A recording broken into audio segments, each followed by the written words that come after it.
I was involved with this organization called the London Free School, and I was also at the time working as the head of the London office of Elektra Records.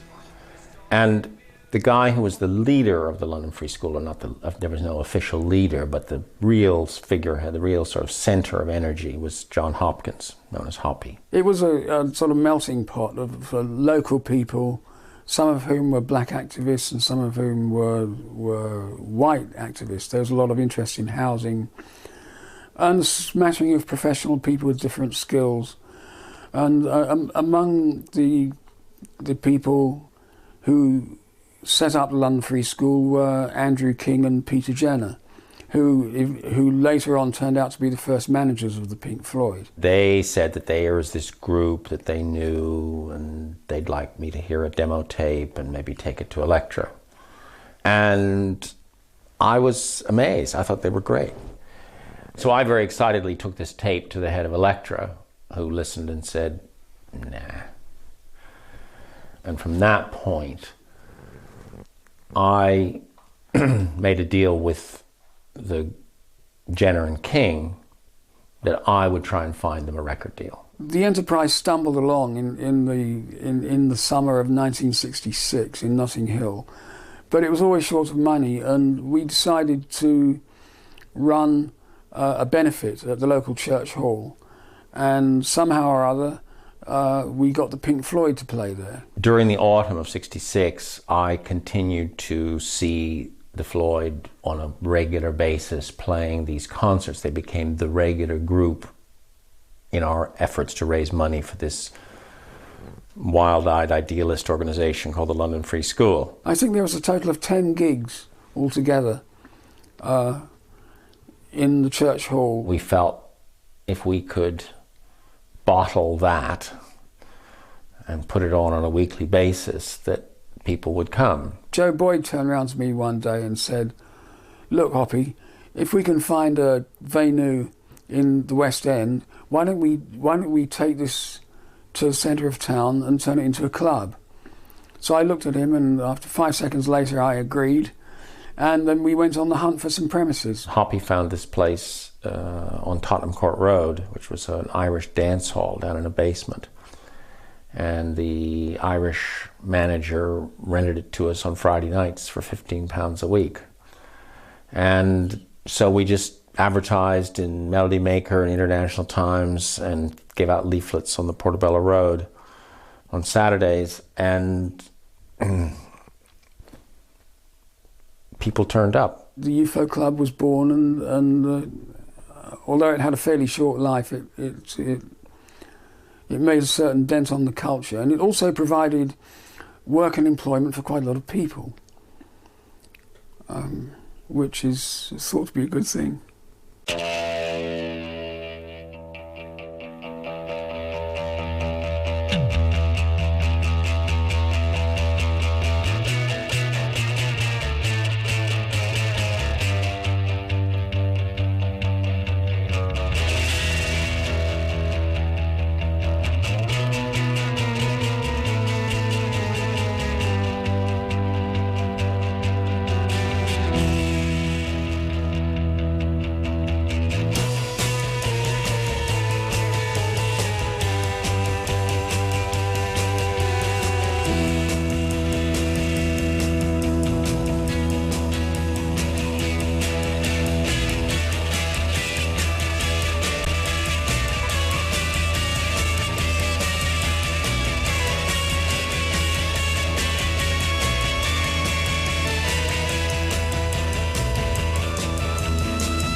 Back in the day, you would go along to see a band, and you'd probably get a package show where you get 4 bands on the bill.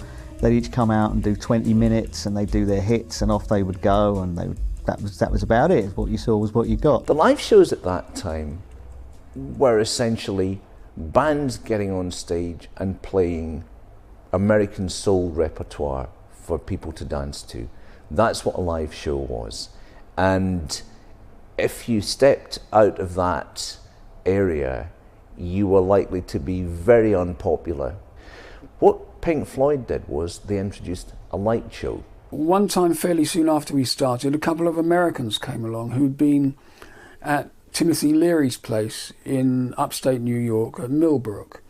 And they brought a projector and some slides and made a light show where the slides were liquid slides in some liquid projections in some respects. And the Floyd were playing, and it was and here are these people with a light show. Why not point it at the band? So they did, and everybody was turned on by this. People would sit down on the floor when the Floyd played. Some people would be dancing off to the side. People would sit down and just, look at the lights and listen to the music. These slides seemed to complement the music perfectly, and it all added to the ambience that was surrounding the Floyd in that exciting summer of '66 going into '67, just when the UFO Club was taking off. They started going off into these areas where they were investigating new arenas of sound, but also they were doing things with the lights. They had back projected film, they had these light shows. The whole experience was something new. Set lists varied, song lengths varied. It was very much, you didn't get the same thing twice, and I think that was very much the excitement of the Pink Floyd live show at that time. It was very, very, free and abstract for pop music. It had nothing to do, this was nothing that you would have ever heard the Kinks or the Who, or, they would never do this kind of thing. People didn't have their kind of pretty little prom dresses on anymore. People were going out there body paint. It was fantastic. It was a freedom that they hadn't ever had before, and they were enjoying it to the full, and Floyd were the ideal soundtrack to that whole freedom. The band cultivated, they were known as the first psychedelic band on the London scene. There was a real buzz about them, and there was a real feeling that they were pushing back the frontiers of popular music.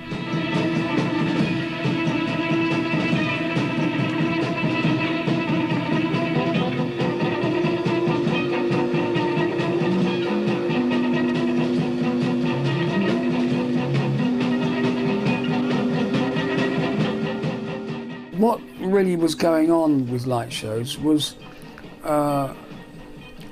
an attempt to create an atmosphere which was rather like what you get when you're on acid, where the different senses interact with each other. Synesthesia is a word for it.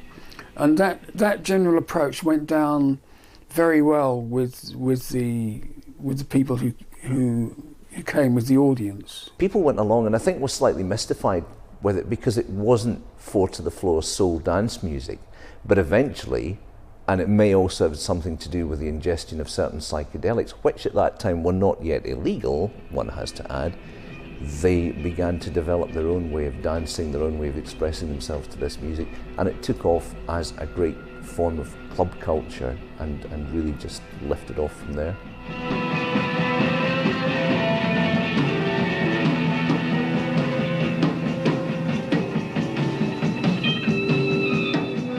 I got them a deal with Polydor.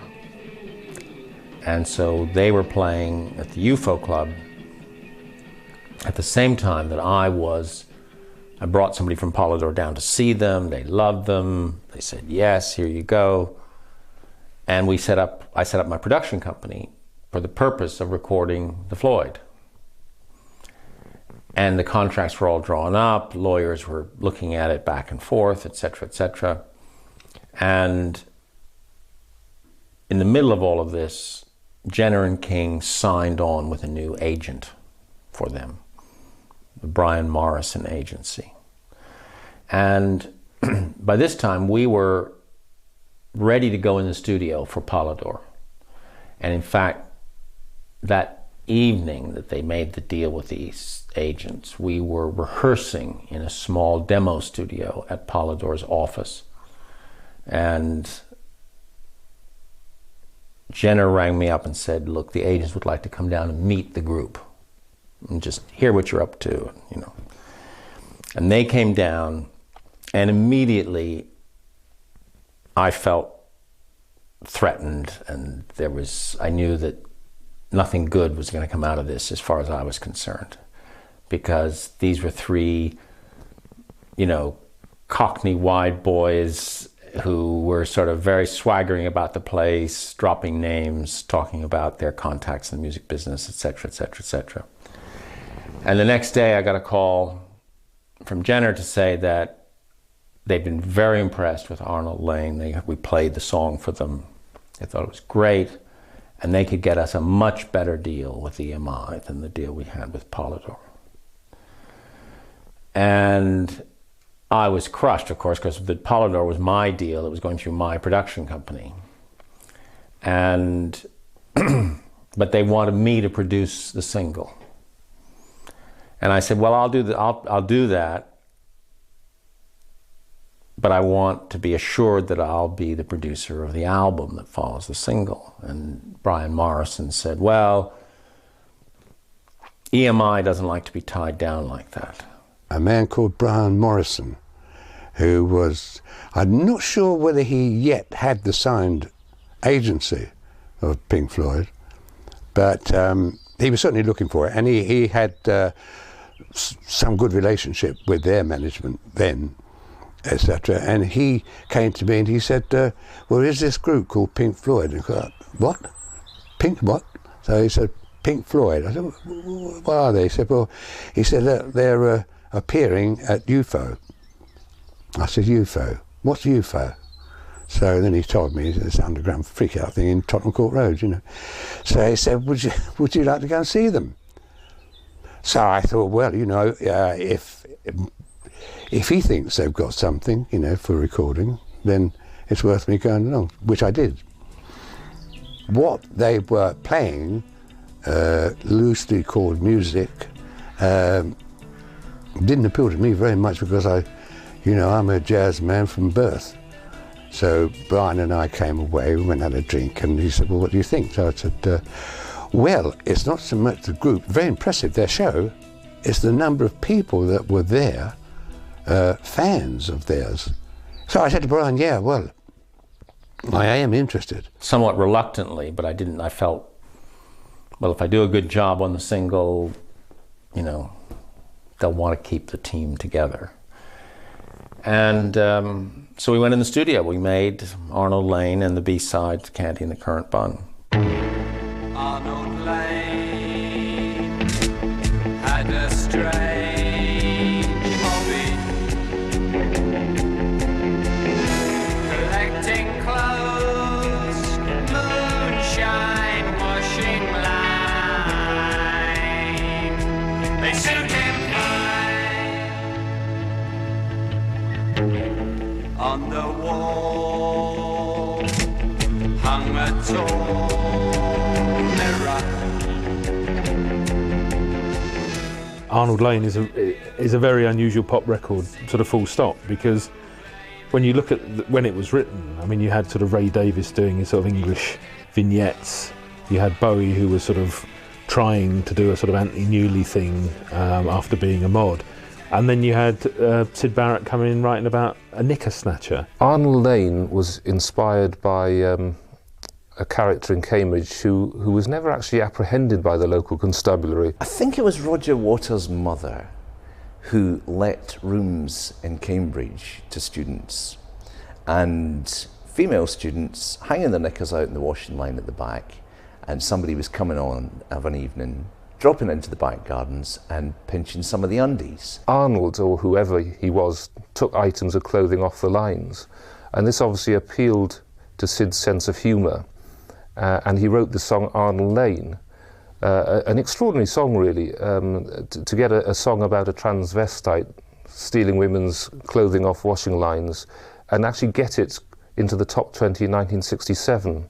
I suspect its content matter, its subject matter, would probably encounter difficulties with some of the censors even today. Well, Arnold Lane, being the first Pink Floyd single, wasn't exactly the most commercial subject matter for the time, in that it concerned the nocturnal workings of a urban transvestite going around stealing ladies' clothing from washing lines and then very probably going home and prancing in front of the mirror wearing his stolen booty But yeah, Arnold Lane was a dirty old man. They would have seen him as in those days, and not in these kind of enlightened times we have now, where you've got nothing but Tricia filled with people, you know, dressed as the opposite gender. In those days, it was a very, very odd, strange subject matter to be covering. Characters in pop had sort of started to appear. You'd sort of had Eleanor Rigby and people like that, but it was a fairly sort of, you know, advanced subject material, sort of cross-dressing and, you know, knicker snatching. Got banned by the pirate radio, though strangely not by the BBC. They were quite unhappy with that, which is interesting. What was pretty remarkable about that record too was that it arrived at a time when pirate radio was still very much a vibrant thing and was still trying to hang on to the idea that it might be licensed, it might become legal commercial radio. It didn't, but the pirates were trying to play very goody-goody. Only the year before, one of the people who ran a pirate station, there'd been a whole business of somebody being shot and there was a bad cloud hanging over it. It was making a lot of reason for the Home Office to interfere in their business, and so the pirates banned Arnold Lane. Now the BBC was seen as this very stuffy and authoritarian figure, you know, anti-beep was Kenny Everett's characterisation of it. And it was seen as the place that would ban records. Even instrumentals got banned by the BBC because they might offend people with delicate sensibilities. And as Andrew King, who was co-manager of Pink Floyd in the early days, said, it was amazing to them that when they were all into William Burroughs and Naked Lunch and all that kind of beat literature, something like Arnold Lane, as innocent as it was, would be seen as too naughty to play the radio. It was great in a way. I mean, it might have limited how high the record got, because I think it only got to number 15 or something like that in the charts. But it added to the group's cachet. You know, it was sort of, ooh, what are they banning? You know, and people focused a lot more on the lyrics and understanding the song. And I think it helped establish the group's underground credentials. Now he's caught, a nasty sort of person. They gave him time, doors bang, chain gang. He hated Arnold Lane. It's not the same. Takes two to know. Arnold Lane is probably a glimpse of another part of Sid that we didn't really get to see too often, because a lot of his stuff relies on the elision of the words, where the way that the words flow is actually more important than what they mean. What they meant to Sid, we don't know. But with something like Arnold Lane, it's very overt, it's very upfront, the story is absolutely there in the song, and it's something that I think that he could probably have developed really quite well if he'd had the chance. I think it's different to any other subject matter. I would go as far as to say in many ways the lyrics are quite a unique example of a writer going into unexplored, uncharted territory, if you like, territory that even the likes of Ray Davies didn't even venture. Possibly you could argue that the song Lola touched upon similar ground, but that was a good 3 years after Arnold Lane. I don't think Arnold Lane's importance can be overstated. It really made people sit up and take notice. Subsequently, EMI loved the record, signed them, gave them a big contract, and said, we're going to use our in-house producers, so thanks very much. And that was the end of my professional relationship with Floyd. It turned out, yes, they were keen to join EMI. It would be my first major signing, so therefore we go ahead with it. Somebody who was really important to the early Pink Floyd recordings was Norman Smith.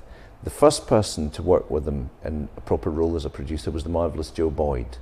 And I think Joe Boyd could have gone on to do great things with the band, except when they signed to EMI, part of the deal was that an EMI staff producer would work with them. Norman Smith had been an engineer with the Beatles from the point where they'd come to EMI to make demos. This was his first record as full-on producer. They had to play me songs that they had in mind, and they would obviously play it through the way they knew it, and then I would simply analyse what I thought I could improve to broaden the, you know, the audience. Try to make them more melodic, and to get away from all this psychedelic business, you know. My impression was that initially it didn't go that smoothly. And they were under pressure from the label to put out a single to follow up Arnold Lane. They didn't set out to write a single at all. It was only my choice. When I particularly heard See Emily play, up to that time I thought, I'm not going to get a single. But then when they played me See Emily play, I thought, it struck a note, you know. I thought, I think I can make a single out of this, which I did. And what I did, and it was one that I was really able to dress up in my own way as well, also, you know. And I think Sid hated it, to be honest with you. In fact, I'm sure he did. But I thought, please God, this is going to happen. And of course, fortunately, it got to number 2, I think it was. This became something, they had the hit. And I think when any group who fundamentally aren't, you know, a hit band have the hit single, then people want to hear the hit single. And you can, you know, that's throughout pop. It's like, no, actually, we really want to do this. But no, do another one of your, you know, your catchy numbers. And I think the pressure on Sid and the band to come up with another hit record was, you know, I think put a hell of a lot of pressure on him. Emily tries but misunderstands. She's often inclined to borrow somebody's dreams till tomorrow.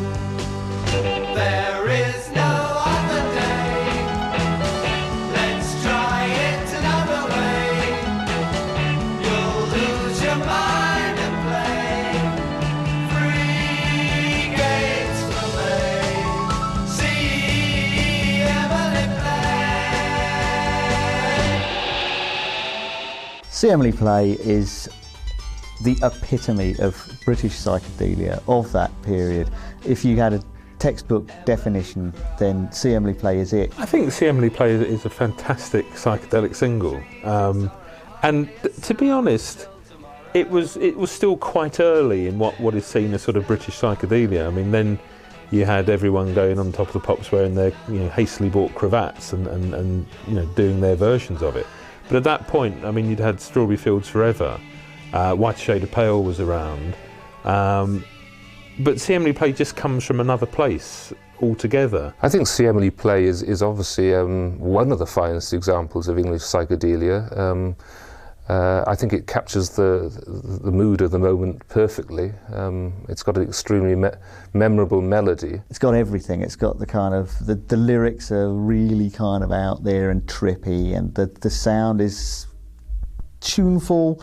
It's very commercial, yet it goes off into areas that you don't expect. See Emily Play starts off with a very, very unusual sound. It's a bit like a couple of years beforehand, the Beatles' I Feel Fine started with this throb of feedback, which was a unique sound on a hit record.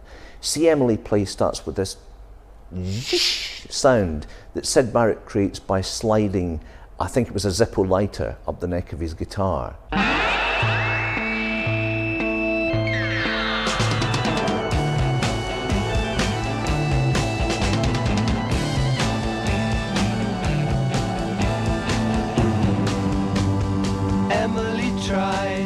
Misunderstands. She's often inclined to borrow somebody's dreams till tomorrow. So it starts with something unique, the organ comes in, then the drums, and then Sid's vocal. Emily tries but misunderstands. She's often inclined to borrow somebody's dream. This is not the standard kind of thing that Engelbert Humperdinck was singing. Mind you, Engelbert Humperdinck was selling more, so maybe he had the right idea.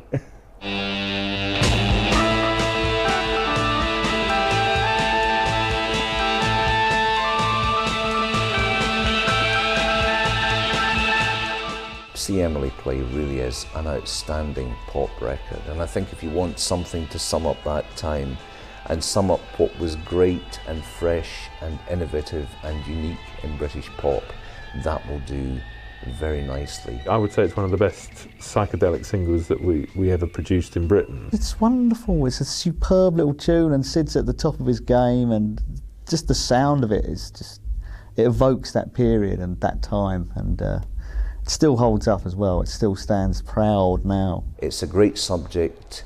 It has a lovely production sound.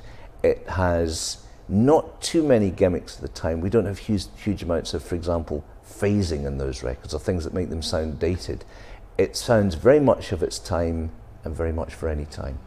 Put on a gown that touches the ground. Float on a river forever and ever. Emily, Emily, there is no other day.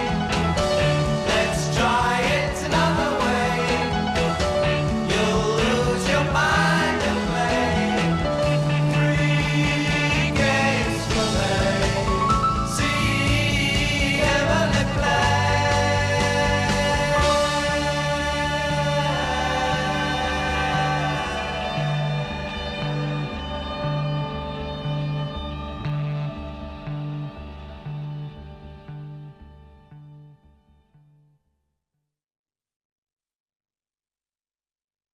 At about the time See Emily Play was riding high in the charts, Sid's behaviour deteriorated markedly. He became particularly difficult. At the time, incidents of seemingly bad behaviour were put down to little more than prima donna tantrums, but with hindsight being a wonderful thing, they take on a more sinister twist. As it started to climb up the charts, I thought the next thing that's going to happen is Top of the Pops.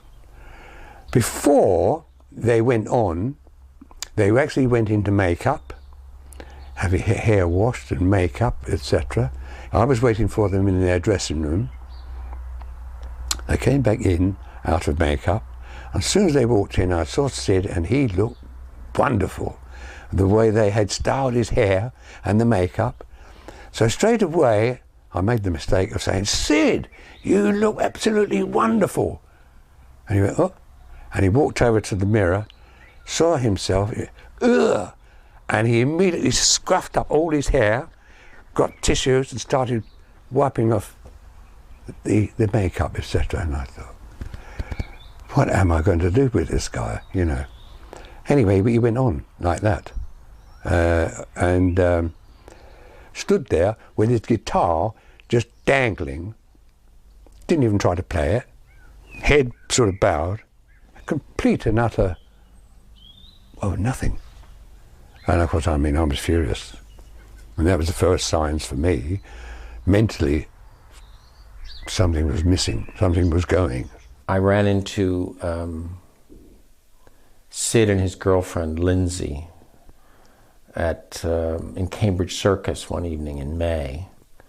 And she looked really worried, and he was just lying in the gutter. And she told me that he'd been taking acid every day for 7 days. And she looked really anxious. And then when they came back and played in June,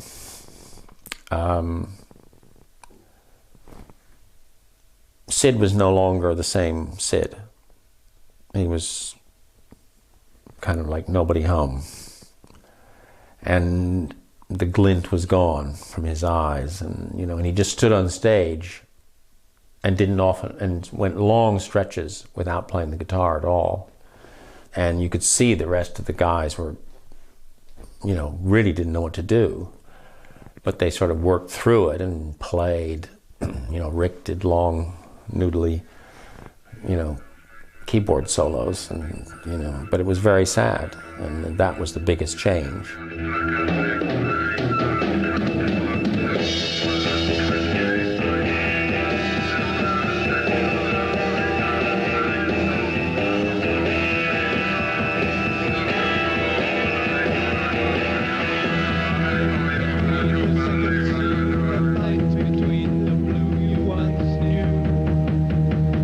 Floating down, the sound resounds around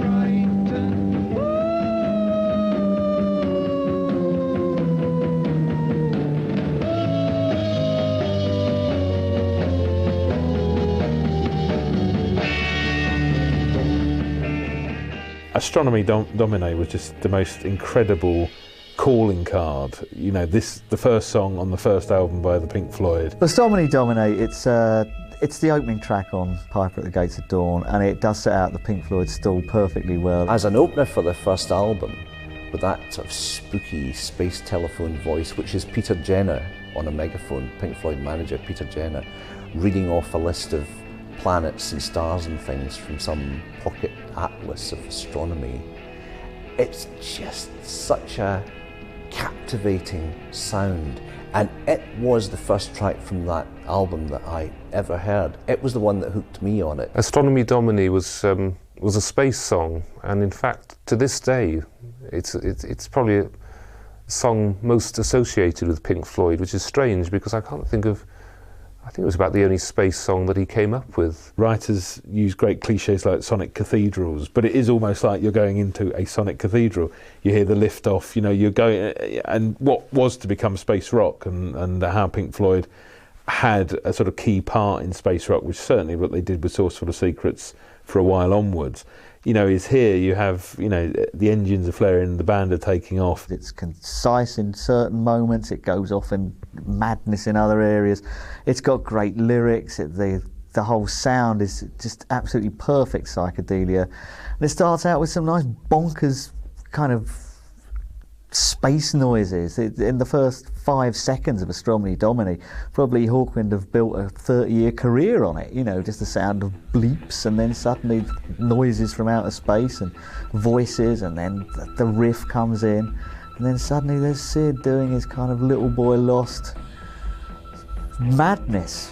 It's fantastic, it's great, it's the Floyd encapsulated. And yeah, if you just need one song downloaded and you can't afford the whole of Piper at the Gates of Dawn, spend your 79 pence on Astronomy Domine, and that's it encapsulated.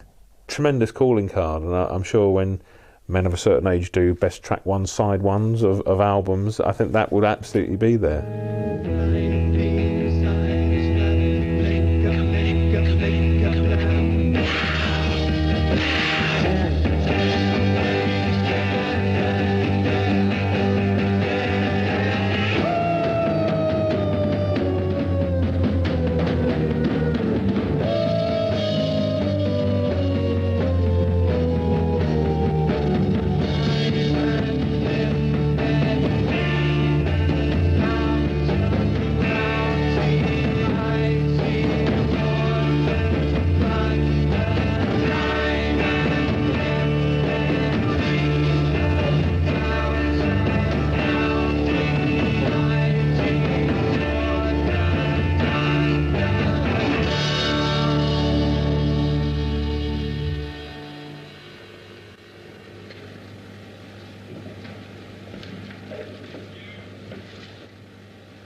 Hans Keller. Oh, this is priceless stuff. The Hans Keller footage is fantastic. Hans Keller had been one of the main musical commentators and critics on the BBC third programme before it was Radio 3, or say.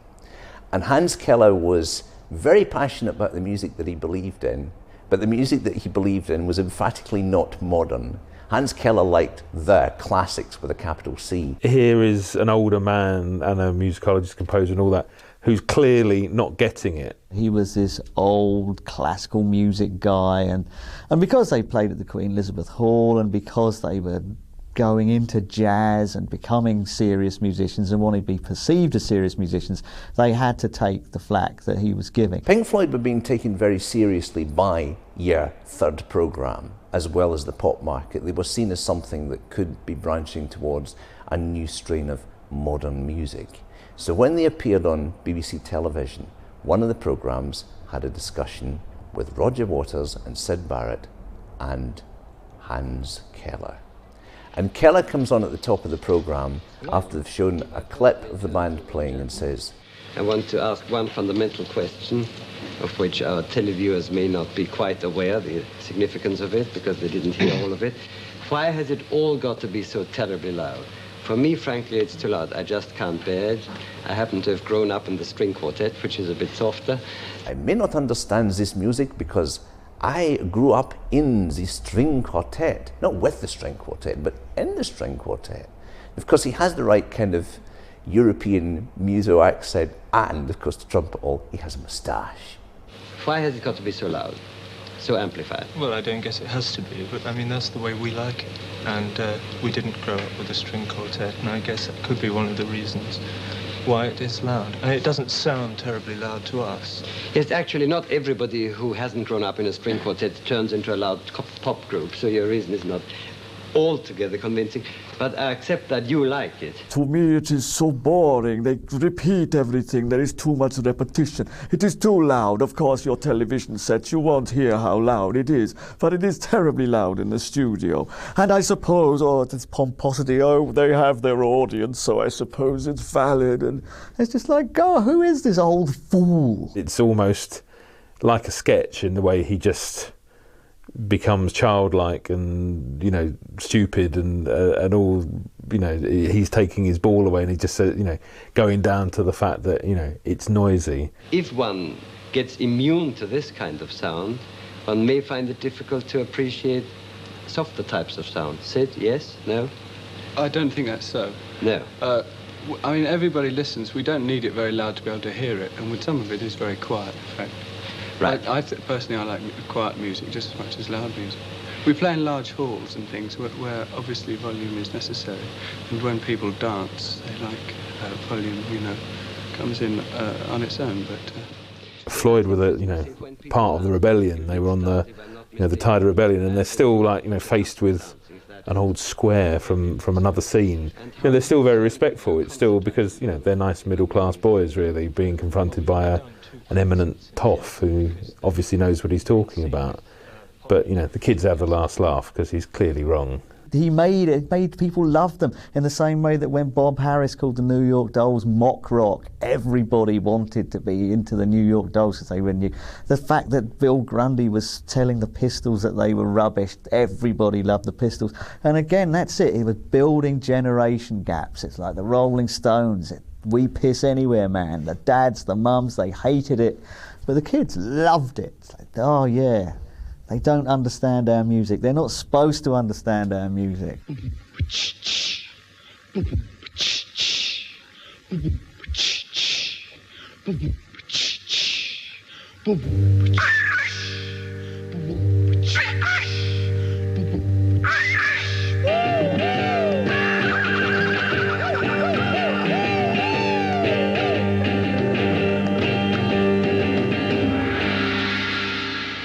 I'm glad they went to EMI. I mean, it was the biggest record company in the world.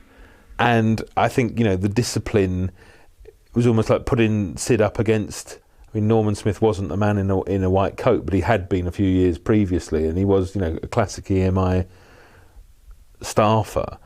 And I think, in a way, that tension between them fueled the album. I think what you hear on the album is pretty much how Norman got it, but I think the problem was the amount of effort it did take to get it. I would bring them in after doing a take on a particular song, bring them into the control room, and then to make my suggestions, mainly to Sid, because he was the mainstay, he was the writer, and he was the big influence of the psychedelic feeling amongst the rest of the group. This is just about the time now Sid was starting to act rather strangely, and I can imagine someone like Sid, who had a thing about no rules from a very early age. I suppose today he might have been called an anarchist, and from a very early age he didn't believe in rules, and I imagine he was subjected to quite a few rules in that studio. I mean, Norman Smith was one of the old school, and I imagine getting to record at a certain time and getting to sing a song in a certain way, all this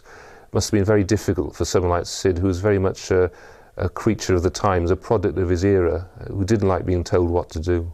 Well, I suggest blah, blah, blah. Why don't you try this, that and the other? So I said, okay, would you go ahead with that and do another take in the studio? So he said, yeah, okay. So off they would go, back in the studio. Okay, the engineers, do another take. So off we go. He would do exactly the self-same show, and so would they, the self-same thing, almost ignoring what I had said for suggestions and that, and he'd come back in, and I said, okay, we'll come back in. And I would say, you know, you didn't, oh, didn't I? Oh, no, that kind of thing. You know. Probably not wishing to do my suggestions of that particular kind. So I did have this with Syd Barrett to contend with. Each time Norman left the studio, he said it was with a splitting headache, and he said dealing with Syd Barrett was like dealing with a child. He'd just look at you blankly some of the time, and one minute he'd be up, the next he'd be down. Norman Smith did not enjoy the experience of working with Syd Barrett. It was pretty damn difficult with Syd Barrett. Friendly enough. I mean, I was friendly enough with him, and particularly with the other boys. And I think, particularly Roger Waters, Roger would show me, he would gesture to me, you know, to when if perhaps I was talking to Syd and suggesting one or two things, he would make kind of sort of facial suggestions of that kind. Will he do it? Did he get what you're talking about? So, I mean, he was a bit dubious himself. That's the impression I got, anyway, from the other guys. But, of course, they were relying on him for songwriting, to write enough songs, for at least for this first album, Piper at the Gates of Dawn.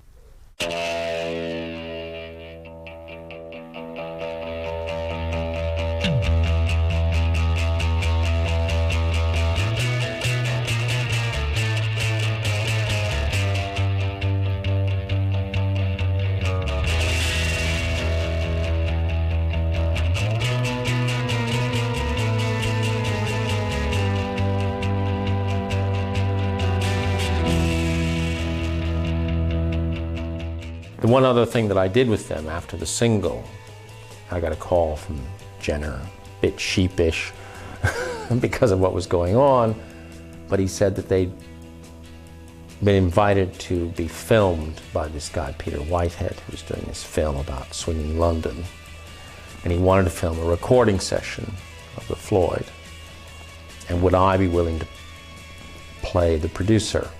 And so I said, okay. And so we went in the studio and recorded these two tracks, Interstellar Overdrive and Nick's Boogie. And those tracks are the best representation of what the Floyd actually sounded like in person.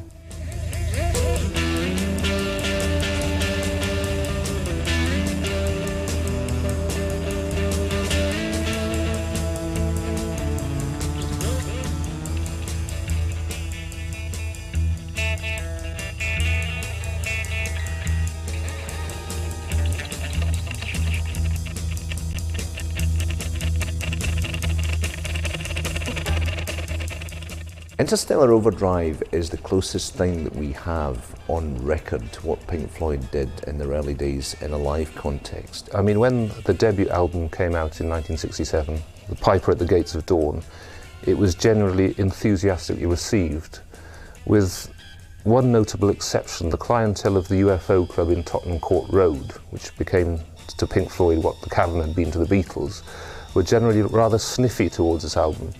And there was a widespread opinion among the UFO crowd that The Piper at the Gates of Dawn had quite significantly failed to capture the band's live sound. Now, I believe that Interstellar Overdrive probably came closest to showing what the Floyd were like on stage.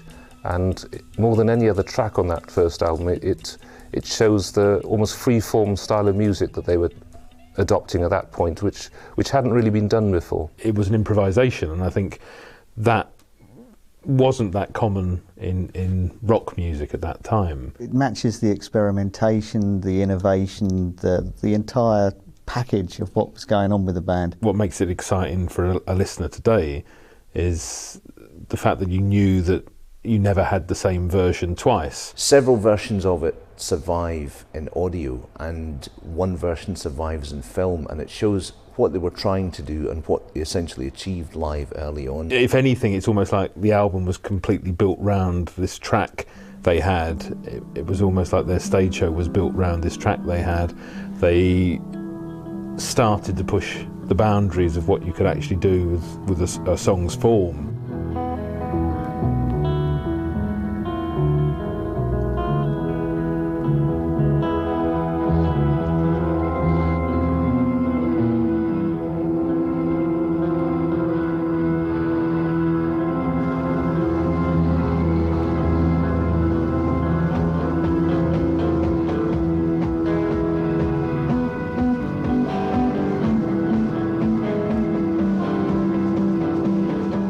Interstellar Overdrive is the one. I mean, you look to other areas of the Floyd and you have the more concise, more commercial stuff, but that is, you know, you got your riff, which then goes off into this mad, crazy organ here, guitar here, Sid rolling ball bearings down his guitar and rubbing his lighter on the strings and stuff.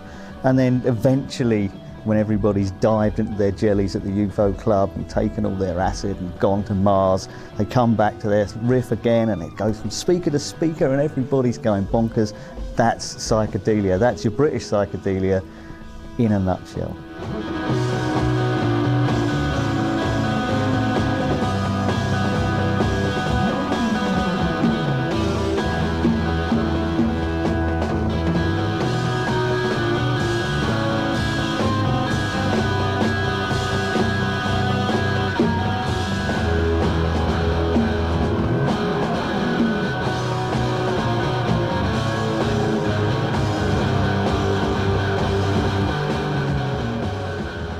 Interstellar Overdrive is actually credited to all four members of the Floyd, but again there's no question that it was Sid was the prime mover behind the song, which will forever be associated with the band at that stage of their development.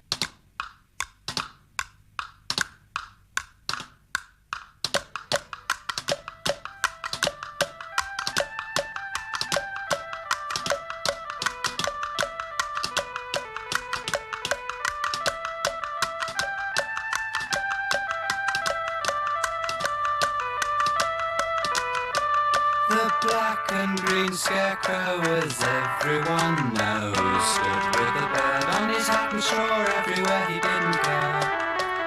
He stood in a field where barley grows.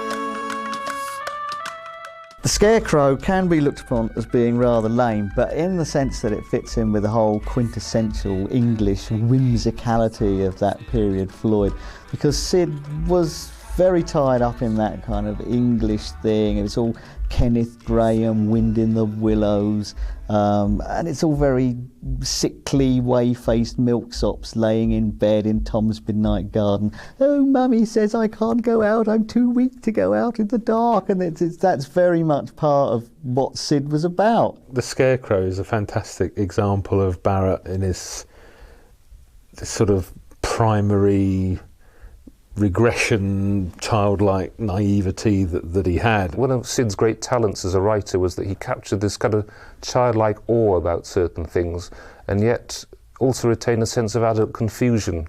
And I think that's one of several things that people get out of his songs. And I would certainly put The Scarecrow in that category. I mean, it's a song that's enjoyed by very young children, and yet I like to think it still appeals to the child in us all. It's my first psychedelic record by Fisher-Price, if you like, in a way, when you hear it.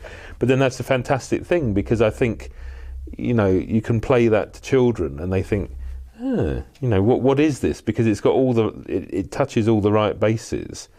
But then I think there's that whole sort of sadness that's shot through with it. The black and green scarecrow was sadder than me, but now he's resigned to his fate, besides not unkind, he doesn't mind. He stood in a field where barley grows.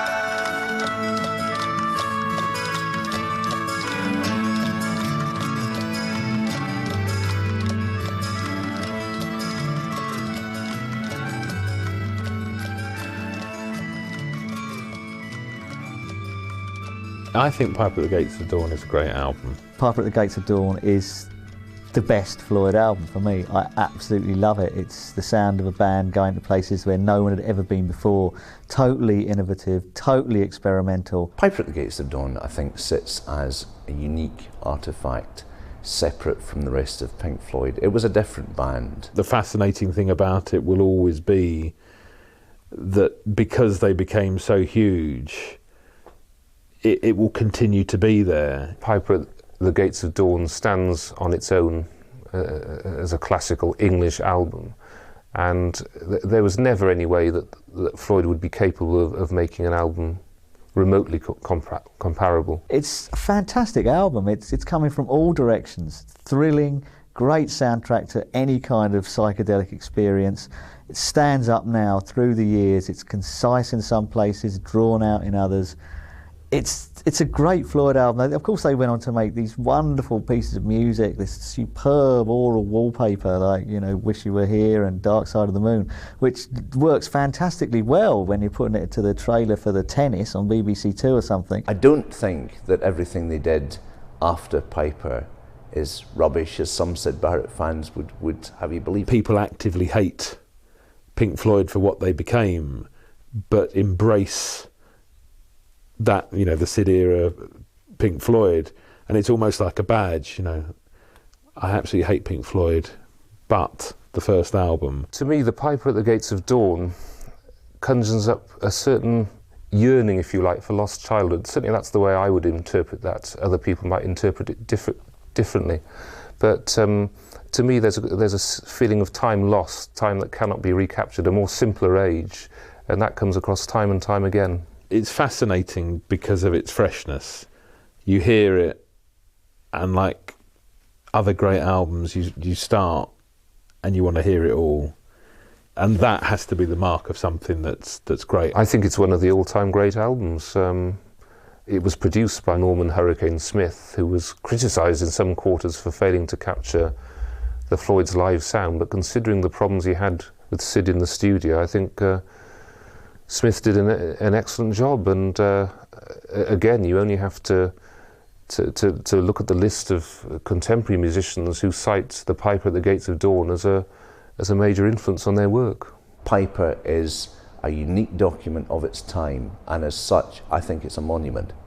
I think possibly Syd's silence, his continuing silence, adds another dimension to the mystique, if you like, which surrounds that album.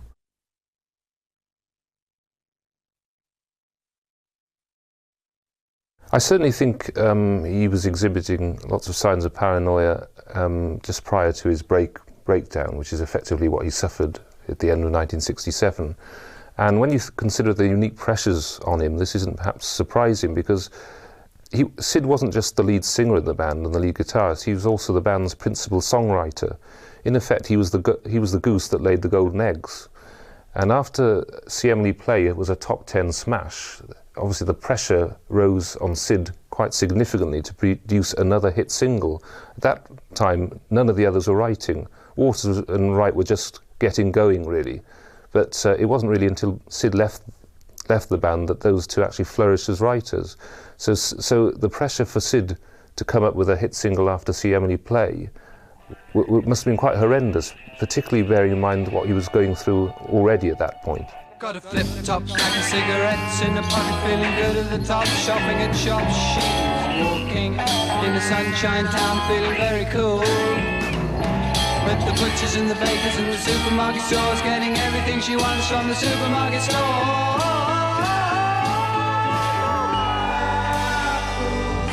and oranges, apples and oranges.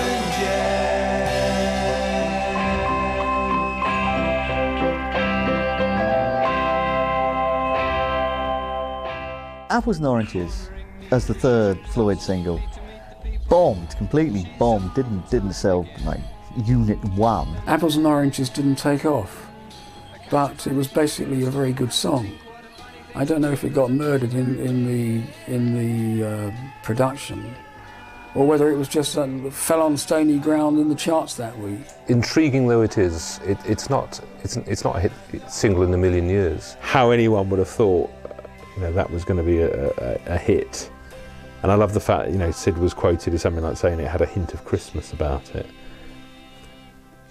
Maybe. It was out in November, so that's quite near Christmas. I think it's indicative of the turmoil going on in the band at that time. They were so desperate for a follow-up hit to See Emily Play, they snatched at basically the first thing Syd came up with. I don't know who's... I suspect it was collectively the whole of the band's idea to put Apples and Oranges out as a hit single, but it bombed, really, towards the end of '67. It was one of their attempts to make a pop hit, and I think by that time they'd moved on from making pop hits, but they were still trying to grasp at giving EMI something that EMI wanted, and it just wasn't really connecting anymore. in many ways it can be seen as a catalyst for the move to get Sid out of the band. I think at that point, Roger Waters and Nick Mason probably decided that now was the time to see if they could sink or swim, and in effect jettison Sid and get Gilmour on board. It's awfully considerate of you to think of me here, and I'm most obliged to you for making it clear that I'm not here. And I never knew the moon could be so big, and I never knew the moon could be so blue, and I'm grateful that you threw away my old shoes and brought me here instead dressed in red. I'm wondering who could be writing this song. I don't care if the sun doesn't shine, and I don't care if nothing is mine, and I don't care if I'm nervous with you. I'll do my loving in the winter.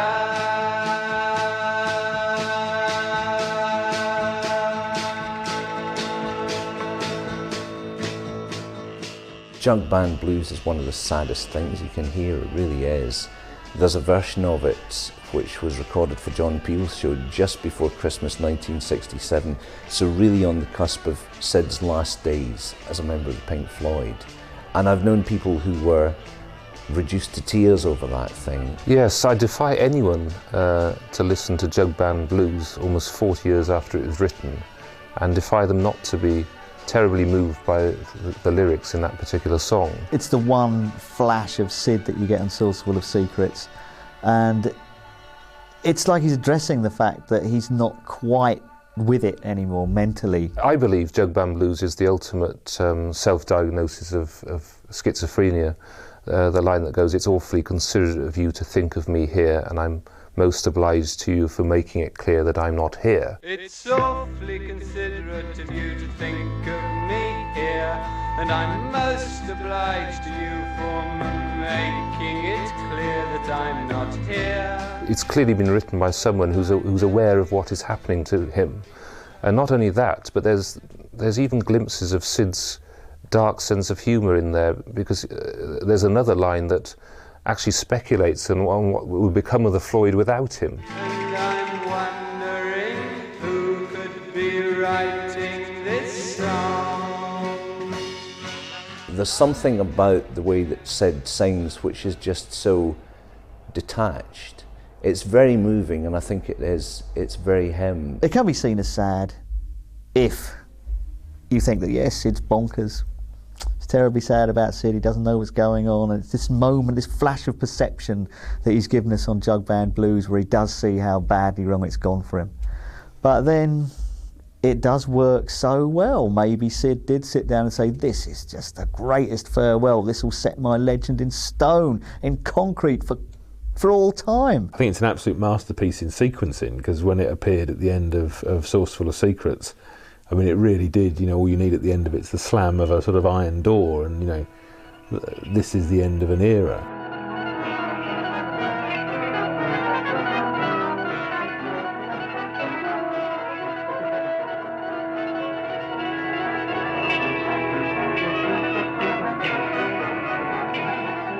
I think it's a sort of triumph of how he was sort of thinking, in as much as let's do two sort of songs, graft them together with an improvised Salvation Army band. Oh right, okay. Lots of precedent for that then. I believe how that came about was that members of a brass band were invited into the Abbey Road studios and told to play anything they wanted, as long as everybody played a completely different tune from everybody else. So they all got up there and just parked and squeaked away, and that was how Jug Band Blues was assembled.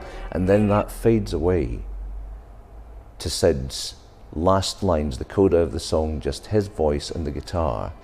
And the sea isn't green, and I love the Queen. Then what exactly is a dream? And what exactly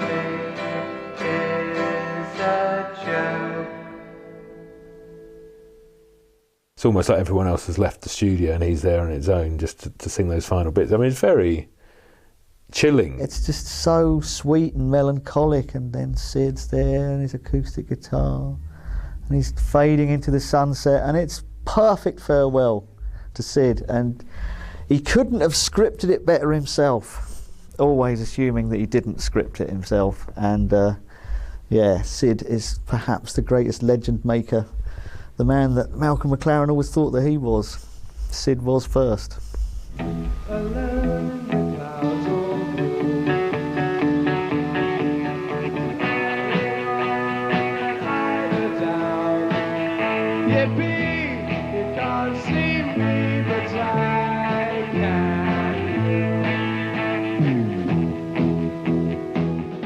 Unquestionably, after the problems they'd had with Sid in his latter days with the band, when he effectively stopped performing on stage or would stand there playing the same note throughout the set, once they got the reliable Dave Gilmour on board, of course Floyd's live performances improved significantly. They got Dave Gilmour to come in and sort of play with them as a fifth member to kind of fill in for when Sid decided not to pick up his guitar or not to strum it or not to do anything.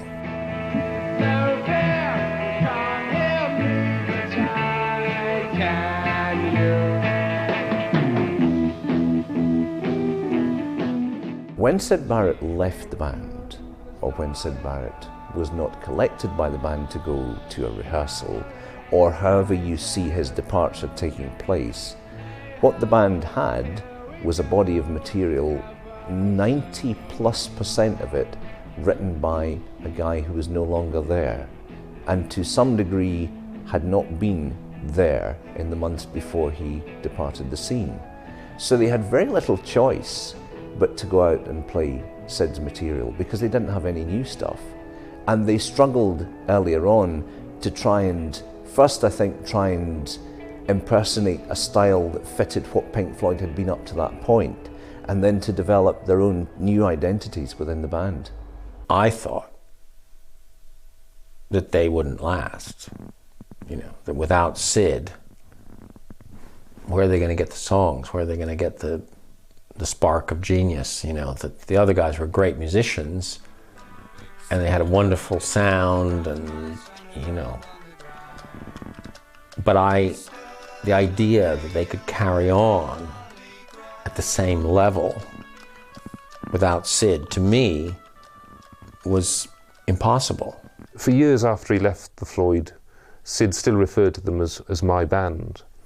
And in the early days, Dave Gilmour in particular was subjected to a couple of uncomfortable moments. There was one night soon after Barrett was ousted from the band when he came into the UFO club and he stood right in front of Gilmour on stage.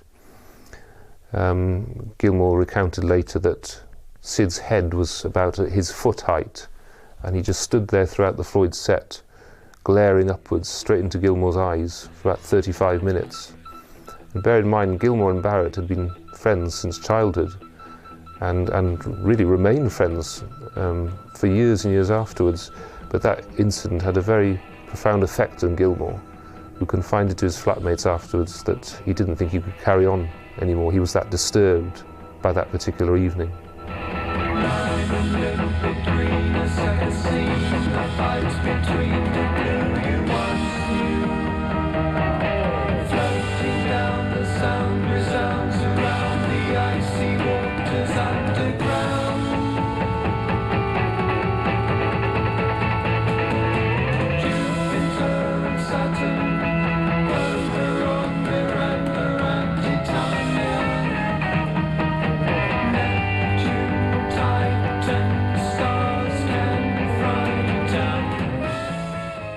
David Gilmour had a very difficult thing to do in coming into Pink Floyd.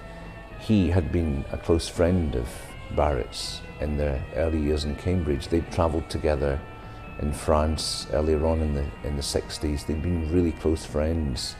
And all of a sudden he had to stand in and effectively replace not only his friend, but the person who was the main writer in this band. Part of the magic of the Floyd, the secret ingredient, was that the the group as a whole was greater than the sum of the parts.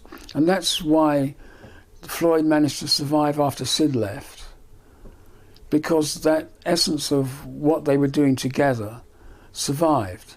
In a way, as a guitar player, rather than as a songwriter, but as a guitar player, Dave Gilmour is probably more accessible than Sid was as a guitar player.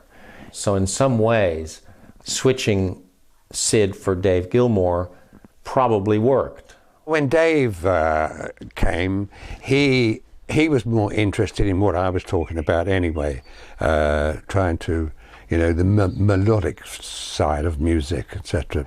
But also, when Dave was there, I used to have little jam sessions in number 3 studio. I can remember. I sat at the piano and we'd extemporize things, and you know, some of the old jazz classics, which they did happen to know perhaps the songs. So we'd have little jam sessions there, and that was terribly relaxing and enjoyable, much more when Dave Gilmour would join the group.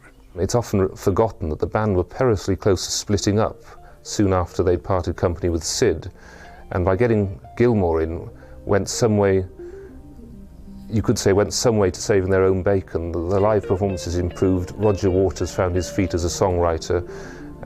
Saucer Full of Secrets was a significant success, and basically provided Floyd with a launch pad from which they went on to far greater things.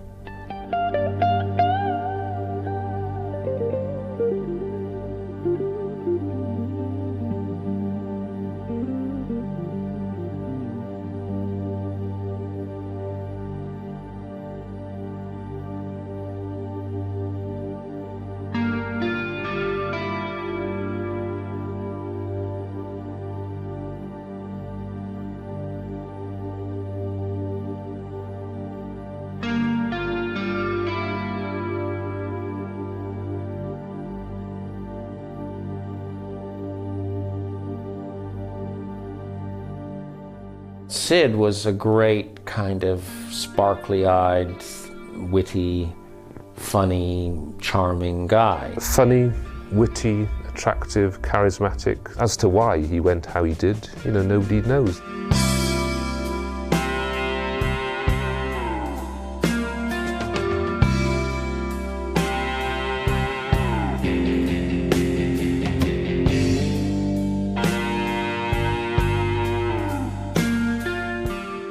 He created something that was just, you know, absolutely himself, and I think that's why he's of more interest today than a lot of his peers. He came from nowhere really and produced these blazing instants, these songs that are still so fondly regarded. He didn't really have a template to follow, and indeed you can say the same thing about his guitar playing.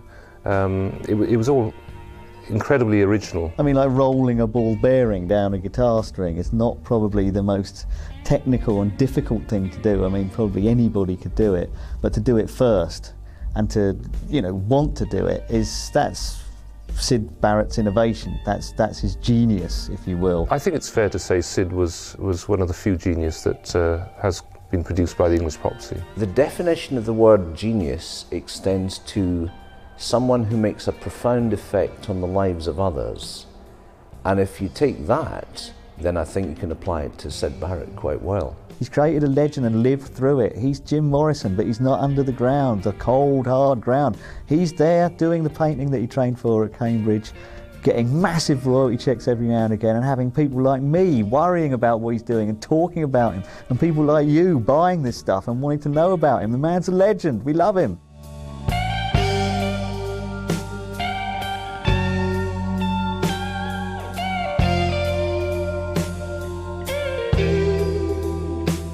I don't think it's an exaggeration to say that English pop never really recovered from the loss of Syd Barrett as a writer and indeed as a guitarist. He was never adequately replaced. Remember when you were young, you shone like the sun.